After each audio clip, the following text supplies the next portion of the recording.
আমি managing director and founder মাহাদির Tahfiz international মাদ্রাসা হালুয়াঘাট। এখানে প্রত্যেকটা শিশুর সর্বাত্মক নিরাপত্তার ব্যবস্থা আমি করেছি। মাদ্রাসা থেকে কোনো ছাত্র বের হওয়ার কোনো সুযোগ রাখি না।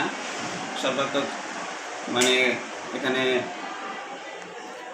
সর্বাত্মকভাবে নিয়ন্ত্রণ করে আমরা এখানে রাখার চেষ্টা করতেছি। সেই সাথে এখানে যে সমস্ত শিক্ষার্থী আছে তাদেরকে আন্তর্জাতিক অঙ্গনে যে সমস্ত ছাত্ররা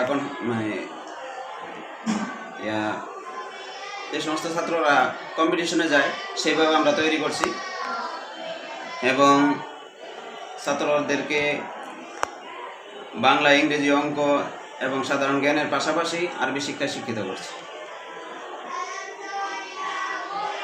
বর্তমান কতজন ছাত্র আছে বললেন? প্রায় 60 জন। এদের যে কোনো ঝুঁকিপূর্ণ এড়াতে কি ব্যবস্থা আপনি নিয়েছেন এই বিল্ডিং?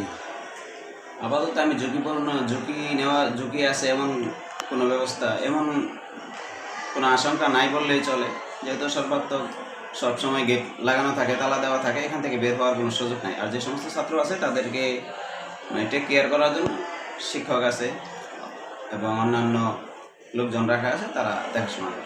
এখানে আপনার স্বাস্থ্য নিরাপত্তা কতটুকু আপনার এখানে নিরাপদ? স্বাস্থ্য নিরাপত্তার দিকে খেয়াল করলে আমরা আমাদের এখানে যে পানিটা আছে এটা আমরা ফিল্টারিং করে খাওয়ানোর চেষ্টা করি।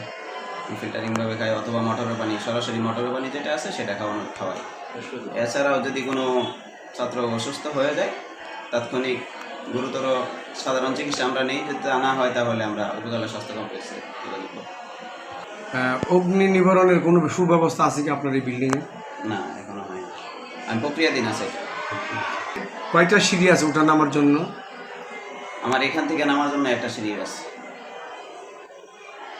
আমার থেকে নামার জন্য একটা সিঁড়ি। সেফ না, সেটা অবস্থা আছে, সেটা ছাত্রদের জন্য।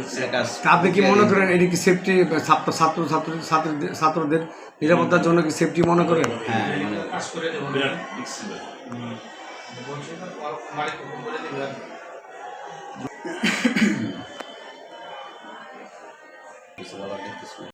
আমি বলতে চাই যে প্রতিষ্ঠানটি সুন্দর এবং মনোরম পরিবেশে রয়েছে। আপনারা আমাদের সাথে ভিজিট করতে পারেন। যদি ভালো লাগে তাহলে আপনাদের কচিকাচাদেরকে আমাদের এখানে সুশিক্ষার জন্য আমাদের কাছে দিতে পারেন।